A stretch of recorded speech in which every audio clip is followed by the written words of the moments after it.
Hello বন্ধুরা, কোথায় চলে এসেছি আমি বলো তো? দেখো ঘর দুয়ার দরজা, দেখো এই যে আমার সেই ইন্ডিয়ার গেট দরজা, মানে বুঝতেই পারছো আমি আমাদের বাড়িতে চলে এসেছি। আর এসছি অনেক আগে, 2 ঘন্টা আগে। 2 ঘন্টা ধরে আমি একটু বাইরের কাজ করছিলাম, মায়ের শরীর ভালো না তো, তাই এসে একটা আশেপাশে কাজ করলাম, বাসনপত্র নিজে দিয়ে উঠোন ঝাড় দিয়ে তারপরে স্নান করে তারপর ঘরে ঢুকলাম। আমি ট্রেন গাড়িতে কোথাও গেলে আমি স্নান না করে ঘরে ঢুকি না, আমার ভালো লাগে না। আর এই দেখো এখন 10টা বাজে, আর আমার দেখো রাজপুত্র ঘুমাচ্ছে ওখানে। কীভাবে ঘুমাচ্ছে দেখো, ফ্যানটা পাছার কাছে দেওয়া আছে। আর এই দেখো আমার রাজপুত্র ঘুমাচ্ছে। পাপা পাপা পাপা, এ বাবা, এ কুমড়ো কুমড়ো, এ কুমড়ো, এ ডাইনোসর, কিরে আসলাম তা তো উঠিস না বাবা, এদিক দিয়ে আবার ওইদিক ঘুমাচ্ছে। তো আমার ছেলে এখনও ঘুমাচ্ছে, এখন ডাকলেও উঠবে না, কেন শুনলাম মা বলল খুবই বদমাইশি করে, রাতভর জেগে জেগে গেম খেলে আর বেলা 11টা 12টা পর্যন্ত ঘুমায়। কেন কি স্কুলে ভর্তি করতে পারছি না ওকে, কারণটাও বলিনি তোমাদেরকে যে কেন আমি এত টেনশানে থাকি। জীবনে অনেকই টেনশান নিয়ে থাকি বন্ধুরা।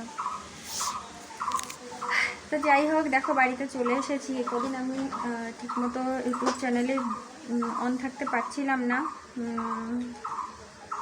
তোমরা সবাই ভাবছিলে যে কি হলো, চ্যানেলটা বন্ধ হয়ে গেল নাকি। তো আমি তো কাজে গিয়েছিলাম, কাজ থেকে ফিরলাম।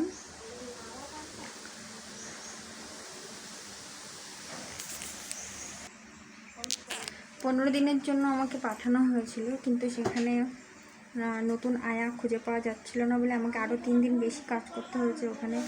খুবই কষ্ট বন্ধুরা, খুবই কষ্ট।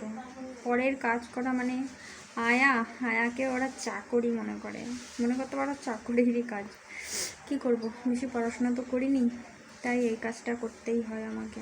মাঝে মাঝে যাই, আগে আমার মা করতো, কিন্তু মায়ের এখন শরীরের অবস্থা ভালো না, তাই মাকে বলেছে তুমি ঘরেই থাকো।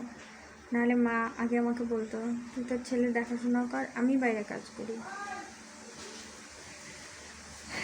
ছেলেকে তো বড় করলাম, কিন্তু মানুষ করতে পারলাম না। জানি না কী হবে, এরপরেও কী করতে পারবো কি পারবো না।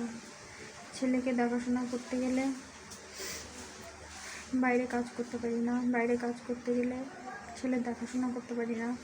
ছেলেটা খুবই বিগড়ে যাচ্ছে, মন মেজাজ ভালো থাকে না আমার।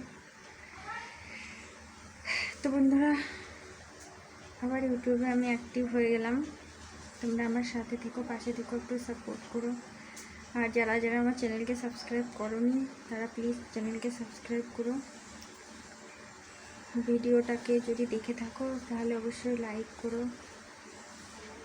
তোমার ছোট্ট একটা লাইক, তোমার ছোট্ট একটু সাপোর্ট, যেটা আমার জীবনটা হয়তো গড়ে দিতে পারে। আমার খুবই ক্লান্ত লাগছে, খুবই ক্লান্ত।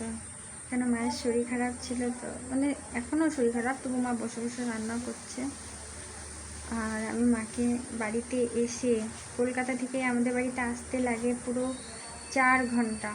4 ঘন্টায় জার্নি করে আবার বাড়িতে এসে থালা বাসন ধুয়ে, কালকে রাতে খেয়েছে সবাই, সেই একটু থালা বাসন ধুয়ে, জামা কাপড় ধুয়ে, উঠোনটা ঝাড় দিলাম, দিয়ে ময়লা পরিষ্কার করলাম, করে নিজের জামা কাপড় কাচলাম, স্নান করলাম। খুবই টায়ার্ড লাগছে। রাস্তা থেকে জানো তো চা খেয়ে এসেছিলাম, একটু চা আর একটা বিস্কুট। এখন আবার খিদে পেয়ে গেছে, মা রান্না করছে, রান্না হলে খাবো নাকি এখনই কিছু খেয়ে নেবো তাই ভাবছি। তো বন্ধুরা সাথে থেকো, পাশে থেকো।